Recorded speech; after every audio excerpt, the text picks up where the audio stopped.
The expansion into life westward to the New World started for many early American settlers with the William Penn's movement to Pennsylvania and expanding into what is now Pennsylvania and Virginia westwardly towards the Ohio Valley. The beaver hunting trade routes had been established into Indian territories by the French and the Dutch, and the word of the lush Allegheny Valley frontier preceded its name of godly beauty. In 1681, King Charles II of England granted William Penn a charter to establish a colony in the New World. The King of England owed William Penn's father £16,000. To repay his debt, King Charles granted the young Penn 45,000 square miles of land to establish a colony in regard to the memory and merits of his late father on March 4th, 1681. The land for this colony was to be located between the 39th and 42nd degrees north latitude and from the start of the Delaware River continuing westward 5 degrees longitude. This would be known as Pennsylvania or Penn's Woods. But entrance into the William Penn experience wasn't easy, and many challenges awaited the early settlers. For English settlers, the only two relatively unobstructed routes to the countryside were the Mohawk Valley and the paths, which cut around the southern end of the Appalachians. But these approaches were held securely by the Iroquois and Cherokees, respectively. Most of the other reasonably accessible passages lay through the Alleghenies. Partly for this, the most significant thrust of the frontier into the mountains and the Ohio Valley were made by Virginia, Pennsylvania, and Maryland. The Alleghenies played a crucial role in determining patterns of exploration and settlement of the West, but they exerted more enduring effects in molding the features of pioneer life and in shaping the political, social, and economic thoughts of those who settled in their hills. In these upland regions, an unusually stubborn and unyielding nature imposed an abnormally prolonged frontier environment upon settlers and firmly implanted customs, folkways, and attitudes commonly associated with the American pioneering experience. 13 families of German Mennonites seeking religious freedom arrived in Pennsylvania, led by Franz Pistorius, acting as their agent to purchase land in Pennsylvania for a settlement. Pistorius took passage aboard the ship to America and arrived in Philadelphia on August 20th, 1683. In Philadelphia, he negotiated the purchase of 15,000 acres from William Penn, the proprietor of the colony. They purchased 43,000 acres of land and founded Germantown, 6 miles north of Philadelphia. The 30 Years' War was a 17th century religious conflict fought primarily in Central Europe. It remains one of the longest and most brutal wars in human history, with more than 8 million casualties resulting from military battles as well as from the famine and disease caused by the conflict. Starting out as a battle among the Catholic and Protestant states that formed the Holy Roman Empire, however, as the 30 Years' War evolved, it became less about religion and more about which group would ultimately govern Europe. In the end, the conflict changed the geopolitical face of Europe and the role of religion and nation-states in society. The war lasted from 1618 to 1648. The war ended with the Peace of Westphalia in 1648. The Palatinate of the Rhineland region was then repeatedly ravaged by attacks from France during the 17th century. In 1688, the French invasion of the Palatinate brought about the War of the Grand Alliance. Finally, forced to withdraw, the French laid waste to the area as they retreated. 1701 brought the War of Spanish Succession, and the French once again invaded the area and repeated their acts of destruction. Following a terribly harsh winter and responding to notices by the New World landowners showing the benefits of immigration to America, a substantial exodus of the Palatine families occurred in 1709. In 1709, Britain passed a Naturalization Act that allowed any foreigner who took oaths professing to be a Protestant and pledging allegiance to the British government would be immediately naturalized and have all privileges held by English-born citizens for the cost of a shilling. In May 1709, many desperate inhabitants of the Palatinate, Hesse, and Baden were forced off their land by these vicious wars that occurred between France and a confederacy that included England. Bad harvest and a terrible winter obviously contributed to this decision. Thousands of German Protestants from the Palatinate area of the Rhine Valley immigrated to Queen Anne's England, hoping for transshipment to North America. Some were shipped initially to London. Over 800 families, comprising of more than 3,000 people, were sent to Ireland between September 1709 and January 1710, most of which left again within a few years for England or America. But 150 families settled in Rathkill, County Limerick, and thrived in the production of hemp, flax, and cattle. A second successful settlement of Palatine families took hold near Gorey County, Wexford, around the same period. Those German immigrants who were settled on the estate of a Protestant landowner near Limerick in southwest Ireland became known as the Palatine Irish. They continued to practice the Protestant religion for hundreds of years. John Wesley himself preached to the Limerick Palatines, and they became Wesley's poster children for the benefits of the true religion.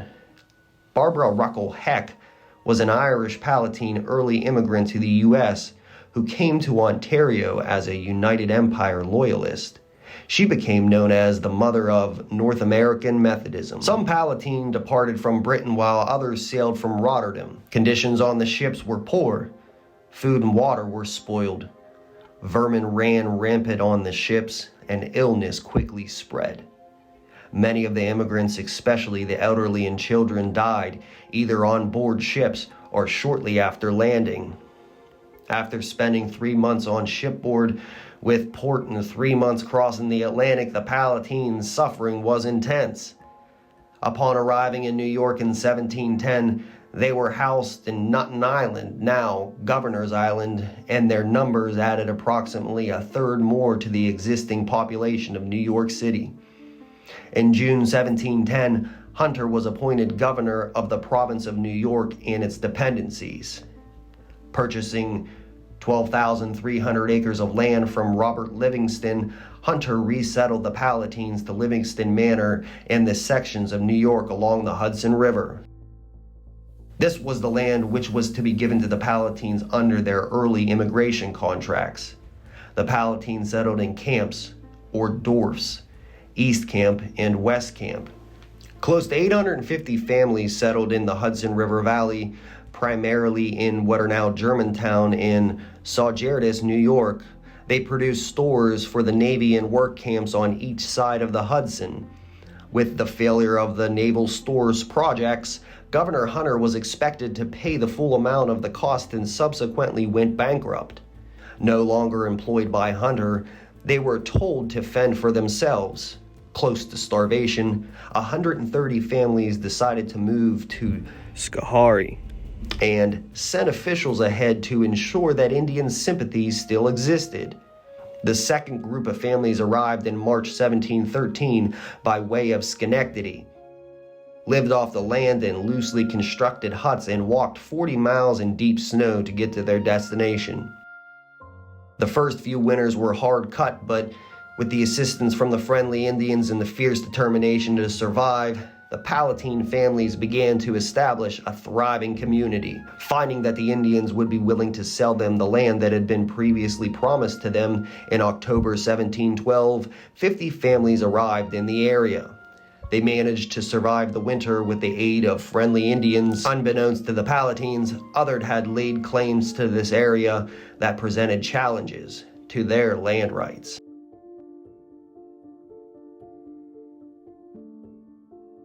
The Iroquois once described their German neighbors in western New York as a nation which was neither French nor English nor Indian. Although not particularly precise, the Indians' categorization actually captured perfectly the German sense of their relationship to the peoples of New York and Pennsylvania. By resisting the pressures to conform to British colony society, the German immigrants who arrived in New York in 1710 perpetuated a separate identity.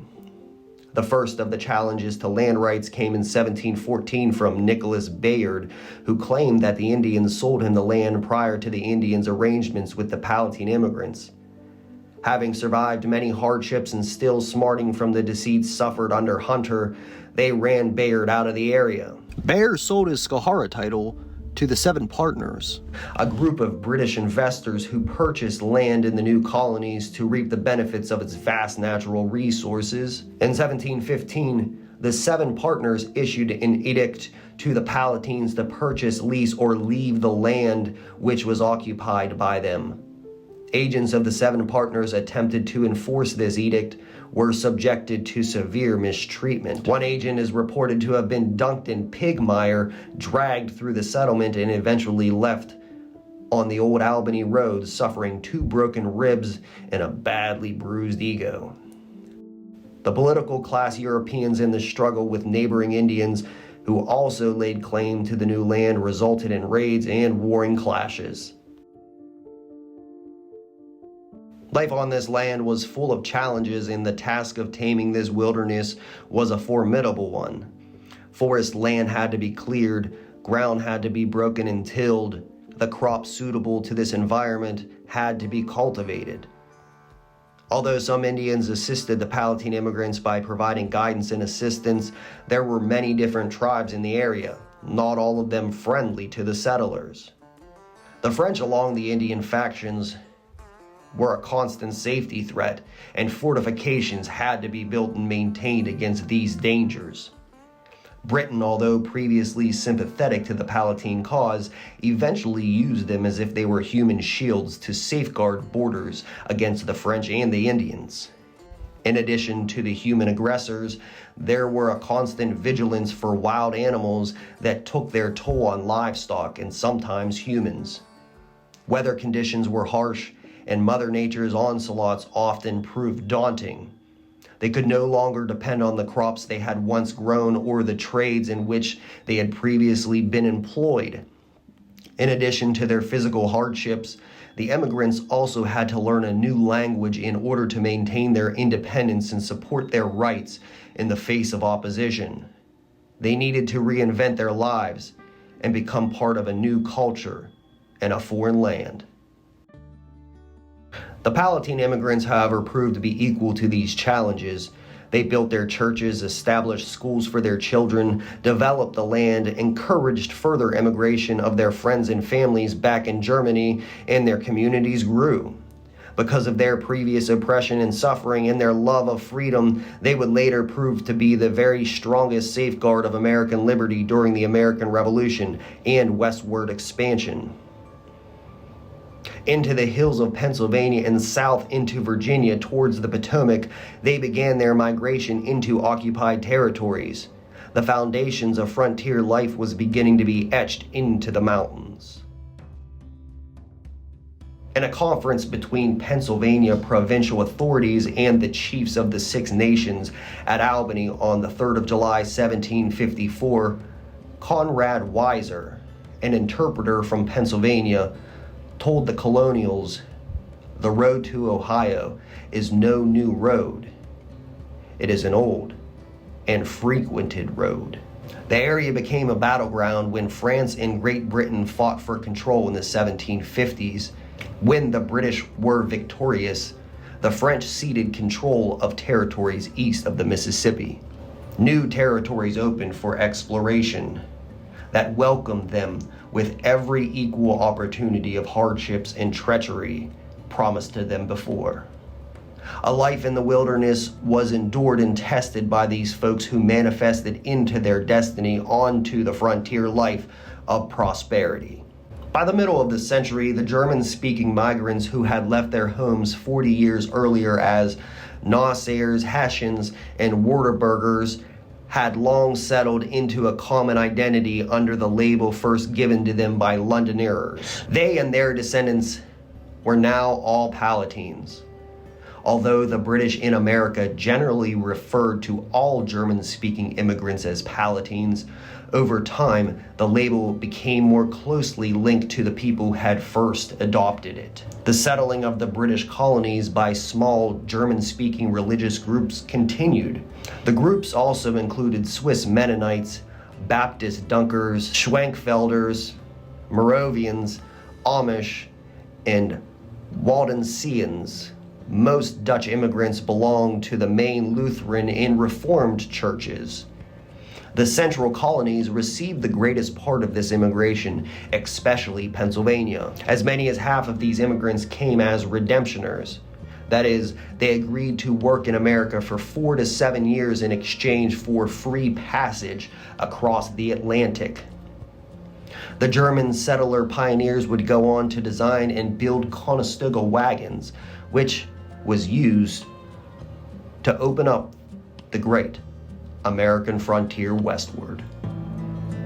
Well, thank you guys for checking out this video, and if you like this video and videos like this, please be sure to smash that like button, subscribe to the channel, and share this with your friends. And as always, remember to get out there and explore. Thanks, guys.